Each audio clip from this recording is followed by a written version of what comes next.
इल्मी दुनिया YouTube channel में हम आपका तहदिल से खैर मकदम करते हैं।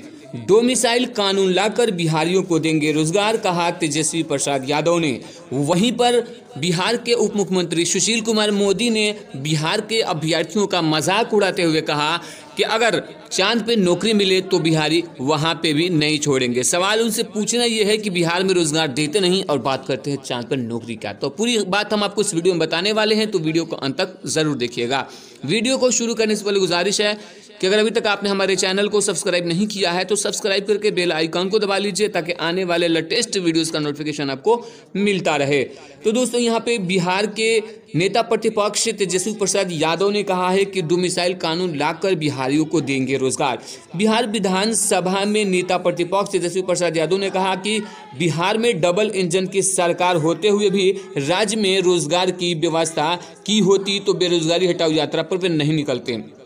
आज बिहार में डबल इंजन की सरकार है लेकिन नौजवान बेरोजगार है। आखिर इसकी वजह क्या है? नौजवान डिग्रियां लेकर घूम रहे हैं और रोजगार नहीं मिल रहा है। अपना हक मांगने के लिए पटना जा रहे हैं तो उन पे लाठियों और डंडे बरसाए जा रहे हैं। उनकी अगली सरकार बनी तो राज्य में डोमिसाइल कानून लागू कर 90% बिहारियों को रोजगार दिलाएंगे। नेता प्रतिपक्ष तेजस्वी यादव जिला स्कूल के मैदान में रविवार को राजद पूर्वी चंपारण के द्वारा आयोजित बेरोजगारी हटाओ यात्रा को संबोधित कर रहे थे। कहा कि राज्य के 50% परिवार दूसरे राज्यों में रोजी रोटी के लिए पलायन कर गए हैं। बिहार के पैसे से दूसरे प्रदेश तरक्की कर रहे हैं। सवाल यह है कि क्यों यहाँ फैक्ट्रियां नहीं लगाई जा रही हैं। उनकी सरकार बनी तो मोती झील को विकसित कर मोतिहारी को पर्यटन स्थल के रूप में विकसित करेंगे। राज्य में गुणवत्तापूर्वक शिक्षा, भ्रष्टाचार और महंगाई व गरीबी बड़ा मुद्दा है।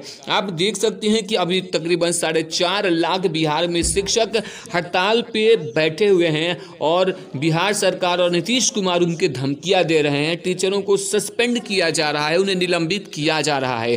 तो ये सरकार की तानाशाही है, अफसरशाही है, लेकिन आखिर कब तक चलेगा? आने वाले इलेक्शन में जनता नीतीश कुमार और जेडीयू को जरूर सबक सिखलाएगी।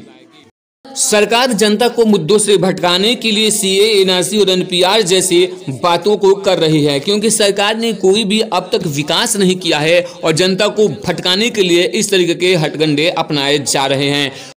वहीं पर बिहार के उप मुख्यमंत्री सुशील कुमार मोदी ने बिहार के अभ्यर्थियों को मजाक उड़ाते हुए कहा कि अगर चांद पे नौकरियां मिले तो बिहार के लोग उसे भी नहीं छोड़ेंगे। मैं सुशील कुमार मोदी जी से बड़े ही प्यार से पूछना चाहता हूं कि क्या आप तो बिहार में रोजगार दे नहीं पा रहे हैं और बात करते हैं चांद पे रोजगार देने की। बिहार में तकरीबन 10 करोड़ से ज़्यादा अभ्यर्थी बेरोजगार घूम रहे हैं, डिग्रियां लेकर घूम रहे हैं, लेकिन उन्हें नौकरी नहीं मिल रही है।